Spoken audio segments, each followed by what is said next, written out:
Don't let the opinions of others make you hate the call that God has placed on your life. Many times when we're walking in this call and we're doing what God has called us to do, you are going to deal with spirits of discouragement.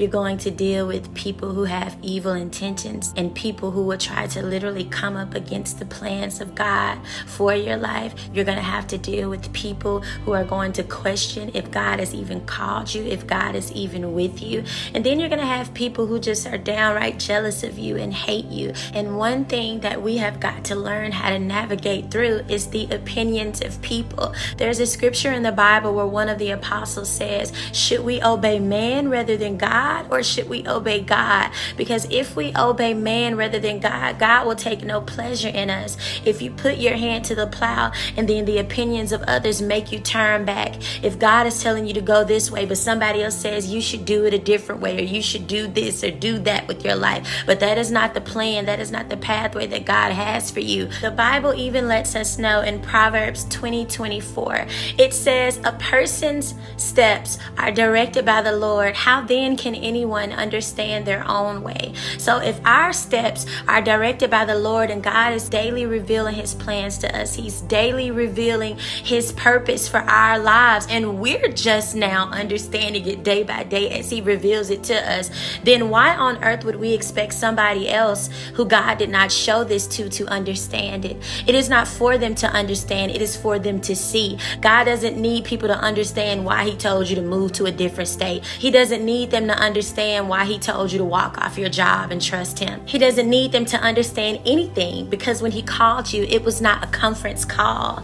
He just called you alone. He came to you and showed you his plans for your life and showed you the end result of your obedience. If you kept the faith, if you kept walking the way that he wanted you to walk. He didn't come to your aunts and uncles and family members and cousins and sit down with them and tell them who you were. He came to you. So the obedience lies within you. When you are walking with God, you must ignore the opinions of people. Even Jesus had to do this. One day they were crying Hosanna and laying out palm leaves and all of these things, praising his name as he's walking through the city, coming in, riding on a donkey, and the next they were saying crucify him. That is how quick people change. That is how fickle people are. They like you one day and then they hate you the next. They want to talk to you on the phone one day, but then they're angry at you the next for whatever reason. So when you are walking and following the Lord, persecution is gonna come. Misunderstandings are gonna happen. People are going to throw rocks at you, and they truly think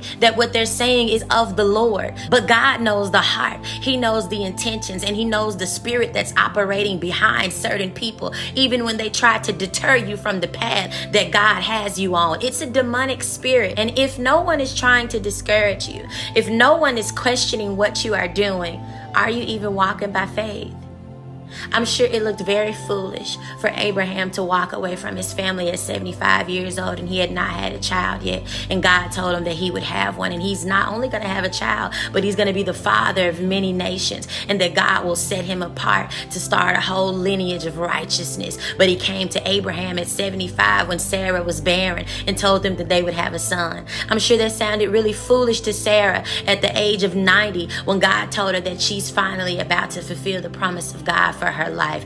God did not come to Abraham's family. He came to Abraham. He didn't need to come to them. But Abraham obeyed and kept the faith regardless. And the word that the Lord spoke over Abraham's life is reign and sure today. So I pray that this video blessed you all. I pray that whoever you are, whether you're at the beginning of your process, the middle of your process, or at the end, and God is about to start elevating you and blessing you, I pray that you will not allow the opinions of others to make you hate the call that God has placed on your life.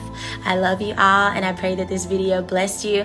Always remember, when you know who's you walking with, it ain't hard to be a godly chick. All right, y'all. Bye.